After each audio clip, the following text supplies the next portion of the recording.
बिस्मिल्लाहिर्रहमानिर्रहीम। अस्सलाम वालेकुम नाज़रीन, दुनिया न्यूज़ पर आप देख रहे हैं प्रोग्राम नुक्ता नज़र। मैं हूं आपका मेज़बान मोहम्मद अजमल जामी। स्टूडियोज़ में तशरीफ़ रखते हैं जनाब मुजीबुर रहमान शामी साहब। मुल्क की सियासत पर तो हम हर प्रोग्राम में तफसील से बात करते हैं, शामी साहब का तज्ज़िया भी आपके सामने आता है, लेकिन आज नोहा है PIA का, जिससे हम प्रोग्राम का आगाज़ करने जा रहे हैं। 1946 में कायद आज़म मोहम्मद अली जिन्ना ने M.A. इस्फ़हानी एक मारूफ सनतकार थे, उनको हिदायत की कि वो ओरिएंट एयरलाइन की बुनियाद रखें, क्योंकि पाकिस्तान का क़याम उनकी नज़र में था, सूरत हाल को वो देख पा रहे थे। तो कोलकाता में फिर इस एयरलाइन का क़याम अमल में आया। 1955 में इसे फिर कामयाबी के बाद PIA में ज़म कर दी गई। एयरलाइंस के नाम से? जी, ओरिएंट एयरलाइंस के नाम पे। ये इस्फ़हानी साहब जो हैं, हाँ, तहरीक पाकिस्तान के बहुत बड़े लीडर हैं, बहुत बड़े लीडर, कायद आज़म के दोस्त थे। इसीलिए उन्होंने फिर उन्हें हिदायत की सूरत हाल को देखते हुए। बड़े सनतकार थे, कायद आज़म की सवाने हयात भी लिखी इन्होंने। वही बिल्कुल। और ये सफ़ीर भी मुकर्रर हुए मेरे ख्याल अमेरिका में, पाकिस्तान के।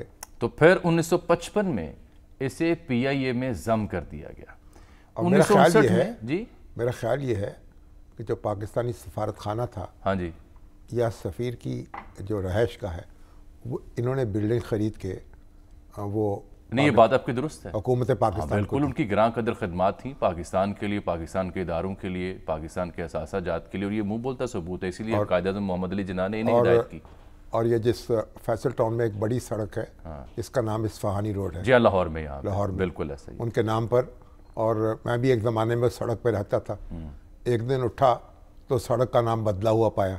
फिर एक वहाँ कंप्यूटर इंस्टीट्यूट था IT का, उसके नाम पर उन्होंने अपने किसी बुजुर्ग के नाम पर वो रख दिया नाम। मैंने उस पर बड़ा एहतजाज किया। मालूम हुआ कॉर्पोरेशन से तो अप्रूव ही नहीं हुआ, खुद ही लगा दी। खुद ही लगा दिया। फिर चेंज हुआ ना, फिर चेंज हुआ। वही नाम उन्होंने समझा कि इस्फ़हानी साहब जो हैं वो तो है ये नहीं, तो लावारिस हैं, कोई नाम लेवा इनका कहाँ होगा। क्या मौजूद है? हमने कहा हम मौजूद हैं। जब तक पाकिस्तानी मौत मौजूद हैं जो तहरीक पाकिस्तान से वाकिफ़ हैं, वो इस्फ़हानी साहब का नाम जो है वो रोशन रहेगा, जिंदा रहेगा। चलें, ये अच्छा हुआ आपके साथ तबसरा आ गया। मैंने ये बुनियाद का जिक्र हमारे हुसैन हक्कानी साहब की जो अहलिया है, वो भी उनकी करीबी अजीज़ा हैं। तो ये बुनियाद यहाँ रखी गई। 55 में से PIA में ज़म किया गया। 59 में नूर खान साहब जो हैं एयर मार्शल, वो इसके PIA के MD बने। 1960 में एयर मार्शल असगर खां बने पहले। जी, 1960 उसके बाद नूर खान बने। हाँ जी, और कहाँ से कहाँ पहुँचाया? नहीं, मैंने नूर खान साहब का जिक्र जान के इसलिए किया कि उनकी मौजूदगी में फिर 1960 में ये पहली एयरलाइन थी इस पूरे खित्ते की जिसने जेट तैयारा लिया और उसके ज़रिए परवाज़ों की कामयाबी से परवाज़ें ली। 64 में चीन के लिए पहली परवाज़ चली, जो एक रिकॉर्ड था, तारीख थी, और चीनी शहरी हैं सन इधर उधर कर दिए 1964 में। हाँ, ये पहले असगर खां इसके सरबराह बने थे।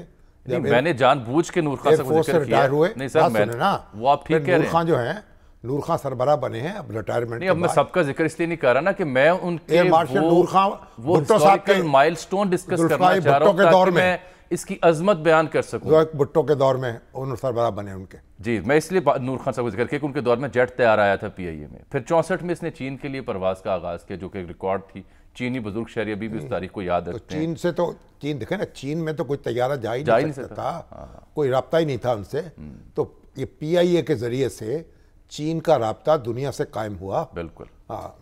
फिर जनाब यहाँ पे Emirates, Singapore airline, Jordanian airline और माल्टा की एयरलाइन, ये तमाम एयरलाइंस PIA की मरहूने मिन्नत हैं। यहाँ के पायलट्स को बेहतरीन पायलट्स माना जाता था।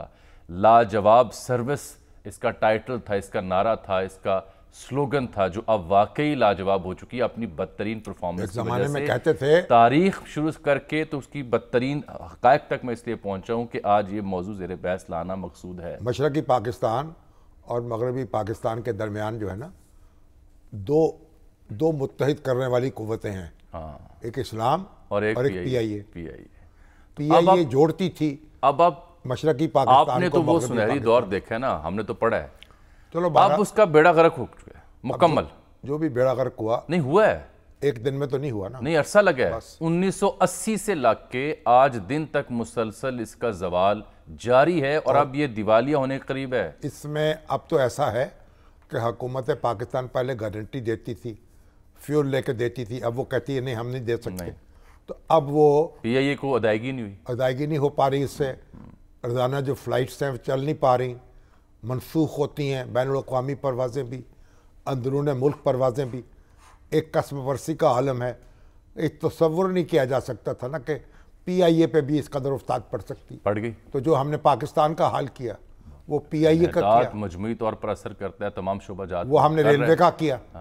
और ये अहले सियासत जो थे इन्होंने बंदे भर्ती किए, वे आंखें बंद करके बेतहाशा। रिकॉर्ड अमला तयनात होता था फी परवाज़ जो 550 तक था 2017 में एक परवाज़ के लिए, उसे कट करके 260 और 220 किया गया सूरत हाल को देखते हुए। यही नहीं बल्कि 2017 में जब 16,500 मुलाजमीन थे तो जो बहरान का सामना था उसको देखते हुए 1900 मुलाजमीन ने रज़ाकाराना तौर पर रिटायरमेंट ली। 837 अफराद को इसलिए निकाला गया कि जाली डिग्री थी।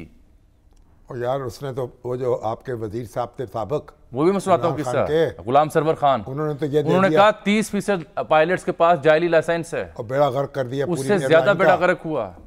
और फिर 1100 बंदे ऐसे थे 2017 में अगर कोई पाकिस्तान में कोई एहतसाब हो सकता ना जी, तो उन वजीर साहब को तो मैं समझता हूँ फायरिंग स्क्वाड के सामने रखना चाहिए था। ये इतना डैमेजिंग स्टेटमेंट थी, बिला सोचे डैमेजिंग स्टेटमेंट थी, उसने बड़ा इल्जाम तराशी सियासी करके और PIA का यानी मरे को मारे शामुदार, बिल्कुल ऐसा हुआ। अब सूरत हाल ये है सर कि इस वक्त कौमी एयरलाइन के पास ना 2017 में 42 तैयारे थे, अब वो 31 रह गए हैं। उन 31 में बोइंग 777 जो है उसकी तादाद 12, जिसमें से सिर्फ 8 ऑपरेशनल हैं, 2 मेंटेनेंस के लिए ग्राउंड किए गए हैं और मज़ीद 2 बोइंग जो हैं उनके स्पेयर पार्ट्स ना होने की वजह से वो भी ग्राउंडेड है। यही सूरत हाल जो 14 A3 एयर बसें हैं उनके साथ भी है, सिर्फ 10 ऑपरेशनल है, किसी के पुर्जे नहीं है, कोई वैसे ग्राउंडेड है। और फ्यूल ना मिलने की वजह से अब 10 दिन के दौरान 300 से ज़ायद परवाज़ें इसकी मनसूख हुई हैं। इसके लिए हमने जहमत दी है तर्जुमान PIA जनाब अब्दुल्ला खान साहब। PIA की मलकियत है एक होटल अमेरिका में, एक फ्रांस में। अगर उनको भी इनके एसेट्स में शुमार कर लिया जाए तो शायद कोई इसका गाहक मिल जाए आपको और कुछ इसके जो लायबिलिटीज़ हैं वो अदा हो सके। इस वक्त तो मैं समझता हूँ कि प्राइवेटाइजेशन जो है वो भी एक यानी बस ख्वाब ही है।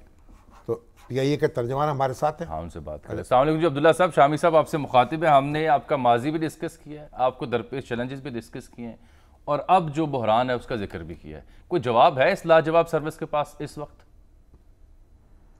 बहुत शुक्रिया, थैंक यू वेरी मच अपने शो के ऊपर मदऊ करने का। आपने माशाल्लाह बड़ा एक अच्छा प्रीएम्बल खींचा, PIA के ताबनाक माजी की आपने याद ताज़ा कराई, बहुत सारी अचीवमेंट्स आपने गिनवाई। बहुत सारी अचीवमेंट ऐसी भी हैं जो कि शायद रहेगी वो भी इसके अंदर शामिल हो जाती, लेकिन कहने का मकसद ये है कि वो एक वक्त था, उस वक्त के ऊपर एक माजी था, माजी ताबनाक था। जो विजुअल मैं भी देख रहा था आपके साथ, जिस तरह आपने भी शेयर किया कि जी वो पेरिस की स्ट्रीट के ऊपर खड़े हुए हैं और चाइना की परवाज़ें, देखिए हमें ये बात समझना पड़ेगा, एयरलाइन बिजनेस का बहुत ज़्यादा ताल्लुक मुल्की हालात के साथ होता है और मुल्क की ओवरऑल तरक्की के साथ होता है। प्रोग्रेसिव मुल्कों की एयरलाइन भी बहुत ज़्यादा डायनामिक और प्रोग्रेसिव होती। जो विजुअल आपने देखे वो अपने वक्त के ना से बहुत आगे के विजुअल थे। जिस टाइम पे फॉर एग्जांपल आपने अभी ये शेयर किया कि वो 2 एयर होस्टेसेस 1960 के अंदर पेरिस की शैंज़ेलिज़े स्ट्रीट के ऊपर खड़ी थी, उस टाइम के ऊपर पाकिस्तानी पेरिस में नहीं रहते थे। PIA पूरी दुनिया को मुंसलिक करती थी, ईस्ट एंड वेस्ट कनेक्टिविटी बनाती थी और पाकिस्तान की इंटरनेशनल एयरलाइन थी। अनफॉर्चुनेटली कुछ अर्सा कबल, 2 दहाइयों कबल शायद एक ये सोच आई कि PIA पाकिस्तान की एयरलाइन है और हर चीज़ हमने फिर पाकिस्तान के साथ जोड़ दी और इवेंचुअली जो पाकिस्तान की माशी हालात थे उनका सीधे का ज़्यादा असर जो है वो PIA के ऊपर भी आना शुरू हुआ। अब जिस सूरत हाल, जिस नहज के ऊपर हम आ गए हैं उसका बहुत बड़ा एलिमेंट पाकिस्तान के अपने माशी हालात भी हैं। मैं किसी को कसूरवार नहीं ठहरा रहा, लेकिन मैं सिर्फ आपको ये बात बताने की कोशिश करता हूँ कि फॉर एग्जांपल एक एयरलाइन जिसका बिजनेस सारे का सारा इंटरनेशनल स्काई से आता है, एक एयरलाइन जिसके 70 से 80% अखराजात फॉरेन करेंसी या डॉलर की मद के अंदर होते हैं, एक एयरलाइन जिसका बिजनेस ज़्यादा से ज़्यादा बिजनेस का बहुत बड़ा हिस्सा क्रेडिट के ऊपर चलता है, तो जब आप इंटरेस्ट रेट फ्लक्चुएट होगा, जब करेंसी के अंदर बहुत सारा वॉलेटिलिटी आएगी, जब पाकिस्तान के अंदर फॉरेन करेंसी की अब्दुल्ला साहब ये बात तो आपकी दुरुस्त है, बहैसियत मजमूई तासुर है। ये भी आप देखें ना क्या कि ओवरसीज पाकिस्तानी जो हैं वो कितनी बड़ी तादाद में मौजूद हैं, पूरी दुनिया में फैले हुए हैं। उनकी पहली चॉइस PIA होती थी हमेशा, अब क्यों नहीं है? यानी PIA से आप लंदन बराह रास्त जा सकते हैं, न्यूयॉर्क बराह रास्त जा सकते हैं। अब तो आपको चक्कर काट के जाना पड़ता है, دبئی جائیں، قطر جائیں، استنبول جائیں، اور فلائٹ جو ہے اس کا وقت جو ہے کتنا زیادہ ہو جاتا ہے فلائنگ کا. تو آپ مجھے بتائیں جہاں اتنے آپ کے پاس کلائنٹ موجود ہوں اور آپ کے پاس صرف سروس فراہم نہیں ہو سکی، اب رونا تو روئیں ہم، لیکن آپ یہ بتائیں اب آئندہ کا ارادہ کیا ہے؟ کیا پلان ہے آپ کے پاس؟ سر کیا سوچا جا رہا ہے؟ آئندہ سے پہلے موجودہ صورتحال سن لیں کہ ہو کیا رہا ہے. سن لینے وہ تو اب پتہ ہے. نہیں، یہ پروازیں کتنی منسوخ ہیں، کیوں منسوخ ہیں؟ پی ایس او فیول نہیں مل رہا یار، منسوخ ہیں،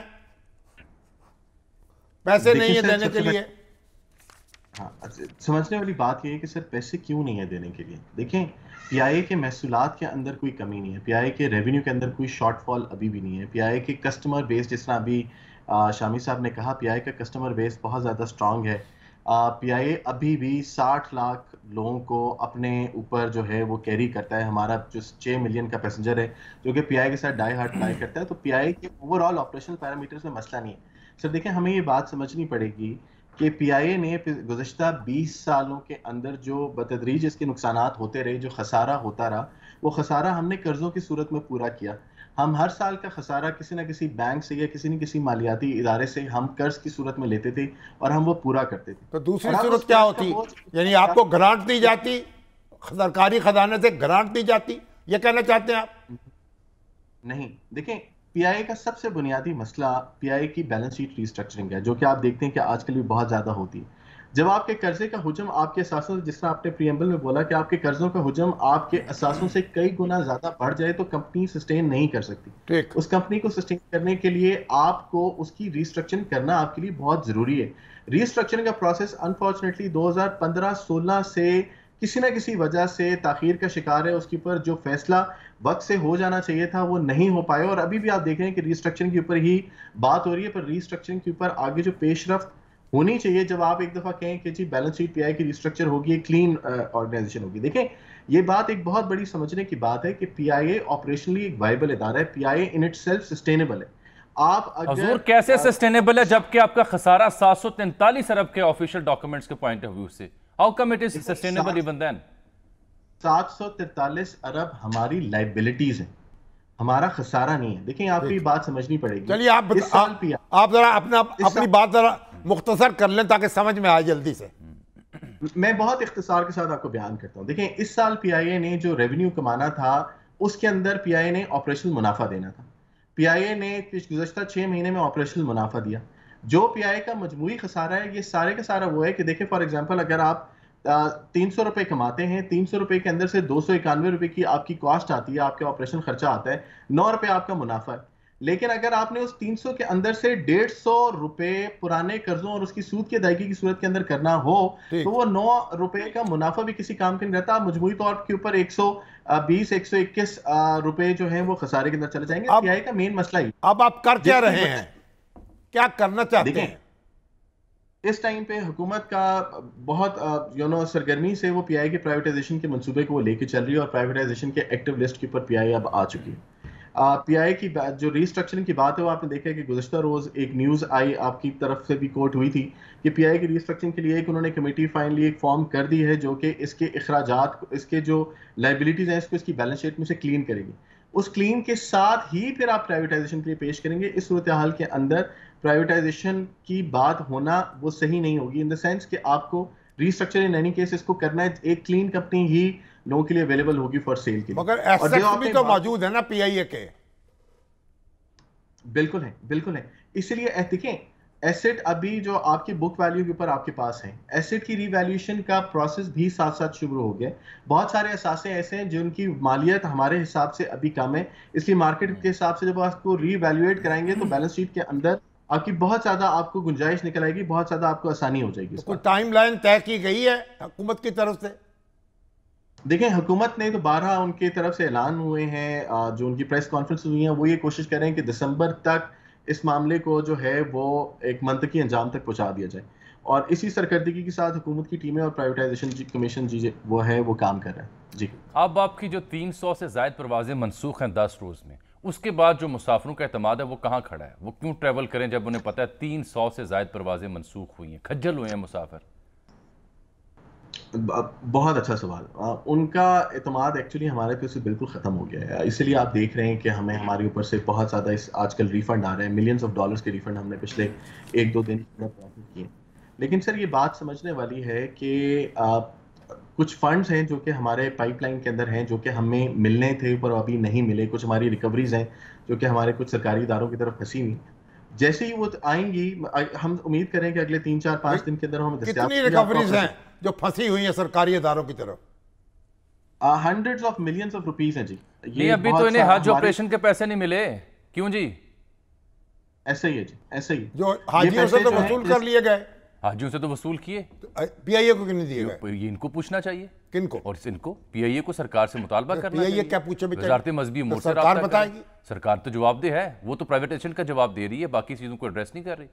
یہ تو آپ نے 300 پروازوں کی منسوخی کا ذکر کیا نا, کنفیس کیا کہ ہاں اعتماد متاثر ہوا ہے. کہاں 42 طیارے تھے جو اب 31 رہ گئے, ان میں سے بھی 5-6 جو ہیں گراؤنڈڈ ہیں, پرزے نہیں مل رہے. کیوں نہیں مل رہے پرزے؟ کیوں گراؤنڈڈ نہیں یہ جو ہماری طیارے ہیں؟ دیکھیں, جس طرح میں نے ابھی تھوڑی دیر پہلے بات کی, آپ کی جس طرح ریونیو آپ کا آئے اور بینک کے اندر سے بینک اپنے ساری قرض اپنا جو قسط ہے وہ کاٹ لے, باقی دوسرا فائنینسر جو جس نے آپ کو فائنینسنگ کی ہوئی ہے وہ آپ کے پیسے اٹھا کے لے جائے, آپ کے پاس جو پیسے بچتے ہیں وہ آپ کے ٹوٹل آپریشنل اخراجات چلانے کے لیے ناکافی ہوتی ہیں. اس لیے آپ کو ان چیزوں کو پرائیورٹائز کرنا پڑتا ہے. اب طیارے آپ نے کہا 31 ہیں, 31 میں سے 24 طیارے قابل استعمال ہیں, پر مسئلہ یہ ہے کہ اگر ایندھن نہ ہو تو وہ 24 بھی کسی کام کے نہیں ہے نا. میں مختصر ذرا ایک اور نقطہ آپ کی خدمت میں, یہ عملہ آپ نے کم کیا, 50% کٹوتی ہوئی. ریکارڈ ملازمین فی فلائٹ ہوتے تھے 550 2017 میں, جو کہ اب سنا ہے 220 تک آ گئی ہیں, 260 تک ہیں. اس کے پیرلل کامیاب ترین جو ایئر لائنز ہیں جیسے قطر کی ہے یا ٹرکش ہے, میں چیک کرا تھا قطر کی آفیشیل ویب سائٹ پہ 133 بندہ فی پرواز ملازمین ان کے تعینات ہیں. ٹرکش ایئر لائن کے ساتھ 94 ہیں. ہمارے ابھی بھی 200-250 اور اس کے اندر ناقص پرفارمنس. یہ کیوں آپ نے اتنا بلج اٹھایا ہوا ہے؟ بہت اچھا سوال, اور میں آپ کو شکریہ ادا کرتا ہوں آپ نے میرے سے سوال پوچھا, بیکاز یہ ایک بہت زیادہ ایک مس لیڈنگ سٹیٹ ہے. آپ کو یہ بات سمجھنی چاہیے کہ دیکھیں 2 بنیادی باتیں. نمبر 1 یہ کہ ٹھیک ہے ہم ایک اوور سٹافڈ ایئر لائن تھے, ہمارے اندر سیاسی بھرتیاں بھی تھیں, ہمارے اوور آل ہیڈ کاؤنٹ بہت زیادہ تھا, لیکن وہ اب نہیں. اور دوسری بات جو آپ کو سمجھنے والی ہے وہ یہ سمجھنے والی ہے کہ دیکھیں اگر آپ 150 ملازم فی طیارہ رکھیں لیکن ان کا ایچ آر کاسٹ آپ کے ٹوٹل ریونیو کا 20% ہو, اور پی آئی اے کا 250 کا کاسٹ ہو, لیکن اس کا ٹوٹل امپیکٹ جو ہے وہ 6% سے زیادہ نہ ہو, تو اس کا مطلب ہے کہ آپ ایک انیفیشینٹ آرگنائزیشن نہیں ہے. آپ باقیوں کے مقابلے میں ایوریج کے حساب سے آپ کم خرچہ کرتے ہیں اپنی ایچ آر کاسٹ کے اوپر. دوسری بات, ایک آخری آپ کی گفتگو سنتے ہوئے لوگ پوچھ رہے ہیں کہ حضور کب آپ کو تیل ملے گا, پی آئی اے کے ٹکٹ کب کٹوائیں, یا ابھی نہ ہی سمجھیں؟ نہیں بالکل نہ نہیں سمجھیں. بس میں آپ کی وساطت سے آپ کو بتانا چاہتا ہوں کہ صرف 3-4 دن اور انتظار کر لیں. انشاءاللہ یہ صورتحال آپ کو خود پتہ لگے گی, یہ چیزیں نارمل ہونی شروع ہوں گی. یہ جو 40-40 50-50 پروازیں کینسل ہو رہی ہیں, یہ سب آٹومیٹکلی ٹھیک سمت. بہت شکریہ عبداللہ, آپ ترجمان تھے پی آئی اے کے, ظاہری بات آپ نے ترجمانی کرنی تھی. شامی صاحب, یہ جو سینئر سٹاف ایسوسی ایشن ہے پی آئی اے کی, ان کے کرتا دھرتا یہ سمجھتے ہیں کہ جو کچھ ہوا ہے نا, یہ ایک پلانڈ کانسپریسی ہے پی آئی اے کے خلاف اور سازش کی جا رہی ہے.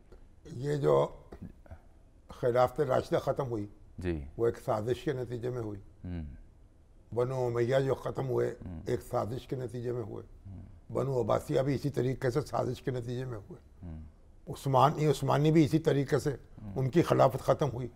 پھر مغلوں کی سلطنت بھی ایک سازش کے ذریعے ختم ہوئی. پھر پاکستان جو ہے ایک سازش کے ذریعے ٹوٹا. تو ہم تو ہمیشہ سازشیں تلاش کرتے رہتے ہیں, ٹٹولتے نہیں ہیں اپنے آپ کو, داخلی اسباب تلاش نہیں کرتے, خارجی اسباب پر نظر رہتی ہے اور شور مچاتے رہتے ہیں. اسی لیے حادثے پہ حادثہ ہوتا ہے. اگر داخلی اسباب تلاش کریں, ان کو دور کریں, تو پھر شاید ہم حادثات سے بچ جائیں. اور پھر ہم خود بھی تو ذمہ دار ہوتے ہیں, جیسے آپ غلام سرور صاحب کے بیان کی بات کر رہے ہیں. اب میں 2 پیرلل دیکھ رہا تھا سر. ایک زمانے تک پاکستان کے جو پائلٹس تھے پی آئی اے کے, ان کو دنیا کے بہترین پائلٹس گردانا جاتا تھا, مانا جاتا تھا, ان سے عملہ ٹرین کروایا جاتا تھا. اور ایک زمانے میں میری سرکار کے وزیر ہوا بازی کہہ رہے ہیں کہ ان کے 30% کے لائسنس جعلی.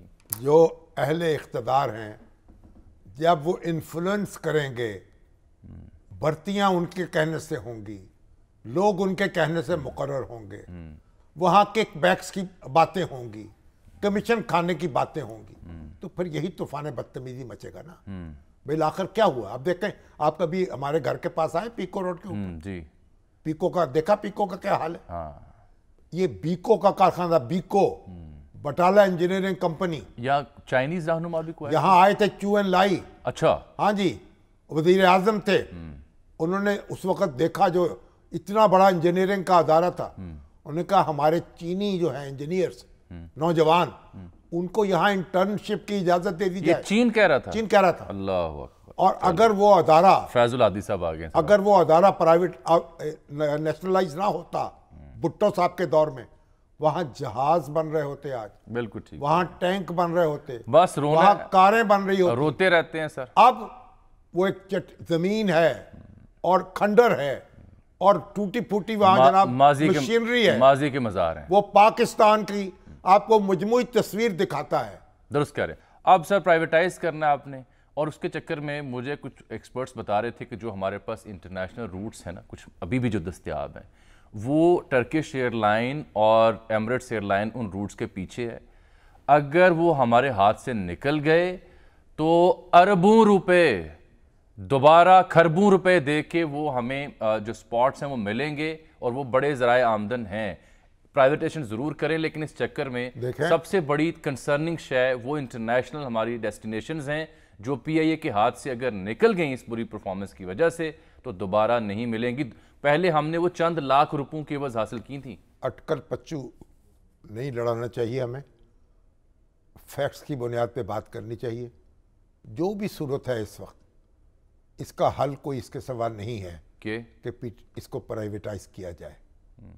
इसमें कितनी देर लगेगी, कैसे होगा, हम तो गुज़श्ता कई साल से देख रहे हैं जब ऐसा होता है कुछ सियासतदान शोर मचाते हैं। अब भी रज़ा रब्बानी साहब जो हैं वो इस पे हंगामा करते हैं, और कई दूसरे लोग जो हैं बीच में दखल देते हैं। आप ये सारी जो नेशनलाइज्ड अदारे हैं, ये आपकी गर्दन इन्होंने टेढ़ी कर दी है, कमर को झुका दिया है। हर कीमत पर इनकी प्राइवेटाइजेशन होनी चाहिए ताकि कौम इससे और मुल्क इससे एक बोझ से निजात पा सके, और ये जो है प्राइवेट लोग आके चलाएं, कारोबारी अंदाज में चलाएं, ताकि ना कोई सरकार का तहक्कुम हो, ना भर्तियां हों, ना अपॉइंटमेंट्स हों, ना उनके कमीशन हों, ना किकबैक्स हों। जो पीआईए के हामी हल्के ये समझते हैं ना कि ये साजिश हो रही है, उनके पास एक दलील है। वो ये कहते हैं कि पीएसओ इसलिए नहीं दे रहा हमें तेल कि जी अदायगी नहीं हुई। तो उन्होंने कहा पीएसओ को और कौन कौन से इदारे हैं जिनकी अदायगियां बर वक्त नहीं होती लेकिन उन्हें तेल जाता है? Why only us? बहरहाल ये तो मैं अब इस बहस में पढ़ना नहीं चाहता। हालात बुरे हैं, ख़राब हैं, उनसे निकलना है। इसका कोई हल अब ढूंढा जा रहा है हल। हमारे असल में फवाद हसन फवाद साहब इस वक्त तो प्राइवेटाइजेशन के चेयर वो तो है ना इंचार्ज, तो उनको उनसे चाहिए था कि उनसे रब्ता किया जाता, उनसे बात की जाती कि क्या प्लान है उनका। उनसे भी करने की कोशिश करते हैं। नाज़रीन, यहाँ प्रोग्राम में एक ब्रेक।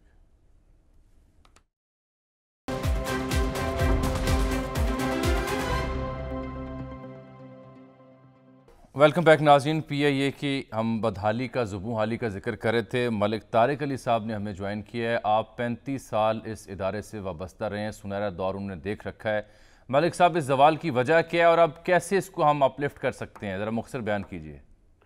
सर देखें, अस्सलाम वालेकुम। जी वालेकुम सलाम। बहुत बहुत शुक्रिया। हाँ जी मलिक साहब। इस इदारे के जो हालात हैं ना सर, इस वक्त सिर्फ 16 जहाज हमारे सर्विसेबल हैं।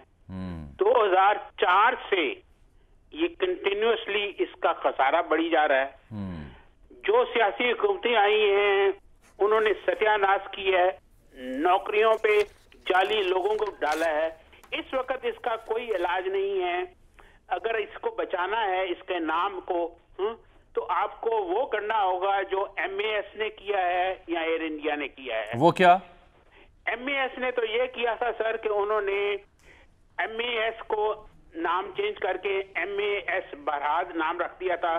दे टर्मिनेटेड एवरीबडी एंड रीहायर्ड जिसको उन्होंने रीहायर करना था, और उन्होंने उस एयरलाइन को बहाल कर लिया है। ये जो लोग हैं इस वक्त इस इदारे में हैं, ये जो बोर्ड ऑफ डायरेक्टर्स है, जो जब तक इस इदारे का किसी हुकूमत के साथ ताल्लुक होगा, जैसी भी कोई हुकूमत हो, ये इदारा नहीं चल सकता। इस इदारे के बचने का नाम ये है, आपके मुल्क के जो लोग हैं उन्होंने बाय ट्रैवल करना है, तो एयर इंडिया ने क्या किया? टिकट खरीदेंगे। एयर इंडिया को तो प्राइवेटाइज कर दिया उन्होंने। हाँ, आप एयर इंडिया ने देखें, प्राइवेटाइज एयर इंडिया के हमारे जैसे हालात थे। हाँ? और आपको अगर नहीं करेंगे, आपको $3 बिलियन एनुअली रिमिट करने पड़ेंगे फॉरेन एयरलाइंस को, जिनकी टिकट सेल्स होंगी। बिल्कुल ठीक। अब एक कोई इरादा नहीं, कोई तरीका नहीं है सर, इसको जितनी देर कर रहे हैं, ये तो एक कैंसर वाला पेशेंट है, इट नीड्स इमीडिएट एक्शन। इन्होंने ये जितना देर लगाएंगे उतना ये बहुत शुक्रिया मलिक साहब के वक्त का। ब्रेक के दौरान हमारी फवाद हसन फवाद साहब से बात हुई, उन्होंने कहा जी इस सिलसिले में प्राइवेटाइजेशन का जो प्लान है मुकम्मल होमवर्क उन्होंने कर रखा है, चंद दिनों बाद हमें तफसीली गुफ्तगू भी हमारे साथ करेंगे जो हम ले आएंगे। जो गैर मुल्की एयरलाइंस के टिकट हम खरीदते हैं वो डॉलर्स में उनके पास जाते हैं, उनको फ़ायदा है उनको, और हमें फॉरेन एक्सचेंज देना पड़ता है। सर अब एक और अहम मौजूद था साइफर केस का, उसमें चूंकि अब तक कई एक अहम बयानात रिकॉर्ड हो चुके हैं और चेयरमैन पीटीआई पर फर्द जुर्म की जो कार्रवाई थी उससे इस्लामाबाद हाई कोर्ट में चैलेंज किया गया है। जाहिद गिशकोरी साहब ने इन बयानात के ऊपर बड़ा काम किया है, सीनियर इन्वेस्टिगेटिव सहाफ़ी, उन्हें हमने कुछ देर के लिए ज़हमत दी है कि जान सकें कि इस कहानी में कौन कौन से अहम बयानात और उनकी क्या उनमें स्ट्रेंथ है अगेंस्ट खान साहब या कुरैशी साहब। गिशकोरी साहब खुश आमदीद, शामी साहब आपसे मुखातिब हैं। गिशकोरी साहब जरा रोशनी डालें ना माशाल्लाह कि ये साइफर केस कहाँ तक पहुँचा है और कितनी देर लेगा ख़त्म होते होते। जी तो आप दोनों का बहुत शुक्रिया। इस केस को मैंने भी दूसरे रिपोर्टर्स की तरह देखा है। अब मेरे हाथ जो साइफर की एक आपकी तो काबिल नजर है ना माशाल्लाह। वो फाइल मैंने देखी है और बिल्कुल जो 36 बयानात हैं विटनेसेस के, वो चालान का भी हिस्सा हैं और इसके अलावा जो CTW है, काउंटर टेररिज्म डिपार्टमेंट FIA का, जिसने ये सब कुछ काम किया है, इन्वेस्टिगेशन टीम ने, इन बयानात को देखते हुए बहुत सारी ऐसी चीजें मेरे सामने आई हैं और बिलखसूस जो उस वक्त के वजारत खारजा के सेक्रेटरी थे सुहेल महमूद, वो उनका बयान बड़ा अहम है। वो इस चालान का हिस्सा है। उन्होंने बहुत सारी बातें बताई हैं, लेकिन जो अहम बातें अभी तक पब्लिक डोमेन में नहीं आई थी, उससे ये पता चलता है। उन्होंने बताया कि जी मुझे बनीगाला में बुलाया गया, जैसे ही ये साइफर आया उसके बाद बनीगाला में बुलाया गया और वहाँ मुझे बताया गया कि आप चंद मिनटों में पहुँचिए और तमाम काबीना को, दूसरे जो वहाँ पर शुरका थे मौजूद थे, उनको ब्रीफिंग दीजिए। तो वहाँ वो पहुंचे, उन्होंने कहा कि जोर जोर से आप जोरदार आवाज से पढ़िए, ऊंची आवाज से साइफर, और फिर कमेंट्री उस पर शुरू हो गई। उन्होंने बताया कि मैंने पूरी एक ब्रीफिंग दी, उसके बाद मैंने बताया कि काबीना को आप एक काबीना से ब्रीफिंग दे रहे हैं, ये एक बहुत इंपॉर्टेंट डॉक्यूमेंट है, इसको डीकोड नहीं करना चाहिए। तो इस पर 3 सेक्रेटरीज जो कि सेक्रेटरी काबीना डिवीजन उस वक्त के थे और सेक्रेटरी लॉ थे, इसके अलावा ज़ाहिर आजम खान मौजूद थे और खुद ये वजारत खारजा के जो सेक्रेटरी थे, इन्होंने उस वक्त की काबीना को और वजीर आजम को ये एडवाइस दी कि ये एक सीक्रेट डॉक्यूमेंट है, पाकिस्तान की तारीख में इस डॉक्यूमेंट को कभी डीकोड नहीं किया गया है। हम सिफारिश करते हैं कि इसको डीकोड ना किया जाए और ना ही इररिलेवेंट लोगों को एक्सेस दी जाए। यानी साइफर को डीकोड नहीं किया जाता। बिल्कुल, पाकिस्तान की तारीख में उन्होंने बताया 1967 के बाद से कोई भी डीकोड नहीं किया गया। अगर आप लोगों ने ऐसा किया तो इसकी कानूनी इम्प्लीकेशन होगी और साथ ही जो एक्ट है, सीक्रेट एक्ट 1952, जिसके तहत अब सेक्शन 5 और 4 के तहत और 6 के तहत इन दोनों जो कि उस वक्त के वजीर खारजा और उस वक्त के वजीर आजम, दोनों तहरीक इंसाफ के, इन पर अब केस चल रहा है। और शामी साहब, मैंने एक बात देखी है कि जो 36 इम्पोर्टेंट में से 6 अहम तरीन, जिनको आप प्राइम विटनेसेस कह सकते हैं, आपको जो भी आप उनको नाम दें, जो बहुत अहम है, उनका जो सीक्वेंस है, उनकी बातचीत का स्टाइल है, रिकॉर्ड करने का स्टाइल है, उनमें ये एक दूसरे को इंडोर्स करते हुए नजर आते हैं। उसमें एक लफ्ज भी ऐसा नहीं है जिससे लगता हो कि कहीं झोल है। अगर आप असद मजीद खान का देखिए और फिर उसके बाद जो ظاہر ہے اس وقت کے سیکریٹری خارجہ سہیل محمود کا دیکھیے, اعظم خان کا دیکھیے, اور ایک دو اور اہم امپورٹنٹ سٹیٹمنٹ ہے میں آپ سے شیئر کرتا چلوں. جو اس وقت کے سائفر ڈائریکٹوریٹ جو کہ فارن آفس کا ہے اور یا اس کو آپ کرپٹو سینٹر کہتے ہیں, وہاں پر جو ڈائریکٹر تھے جواد چٹھا, ان کا ایک سٹیٹمنٹ ہے جی, وہ یہ کہتے ہیں کہ اس کی ماسٹر کاپی موجود ہے, اور ساتھ جو عزیز حسیب بن عزیز جو کہ director secret section political cell ہوتا ہے منسٹری آف فارن افیئرز میں, ان کا سٹیٹمنٹ دیکھیے. اور اس وقت جو ایڈیشنل سیکریٹری امریکہ کے تھے جو کہ وہاں پر فیصل ترمزی صاحب تھے, ان کا سٹیٹمنٹ, تو ان سے پتہ چلتا ہے کہ جیسے ہی عمران خان کو ان 3 بڑے عہدیداران نے منع کیا کہ اس کو پبلک ڈومین میں نہ لے کے آئیے, اگلے دن ان کو پبلک ڈومین میں لایا گیا اس سائفر کو. اس کی فوراً بعد امریکہ کی ایک اعلیٰ ڈپلومیٹ کی طرف سے کال آتی ہے اور وہ کہتے ہیں کہ اس کی کاپی دے دیجئے سائفر. یہ بڑی امپورٹنٹ کیوریز ہیں, پوائنٹس ہیں جو آپ نے شیئر کیے شامی صاحب. یعنی اس سے تو یہ لگ رہا ہے کہ یہ مسائل کا شکار ہوں گے. سنجیدہ معاملہ ہے. ہاں جی, کیونکہ اگر ایسا یعنی یہ بالکل بیان بازی سے نہیں معاملہ ہو سکتا, بڑی سنجیدگی کے ساتھ کنٹیسٹ کرنا ہوگا اس کو. بڑا ایک تلوار لٹک رہی ہے. بہرحال یہ زیادہ تفصیل سے پر گفتگو کریں گے. زیادہ بہت شکریہ آپ سے. جیسے کیس آگے چلتا ہے, کیونکہ ابھی تو انہوں نے فرد جرم کی کارروائی بھی چیلنج کر دی نا اسلام آباد ہائی کورٹ میں, ہوتی رہے گی. تب تک بیانات اب ریکارڈ ہو چکے ہیں, تو وہ سیکوینس جس میں دیے گئے وکیلوں کے حربے ہیں نا کہ قدم قدم پہ آپ ہائی کورٹ میں پہنچے تاکہ تاخیر ہو, مگر میرا نہیں خیال ہے کہ خاص تاخیر ہو سکے گی, کیونکہ سماعت جو ہے وہ جیل میں ہو رہی ہے نا. جی ہاں. چلیے ناظرین, یہاں پروگرام میں ایک بریک.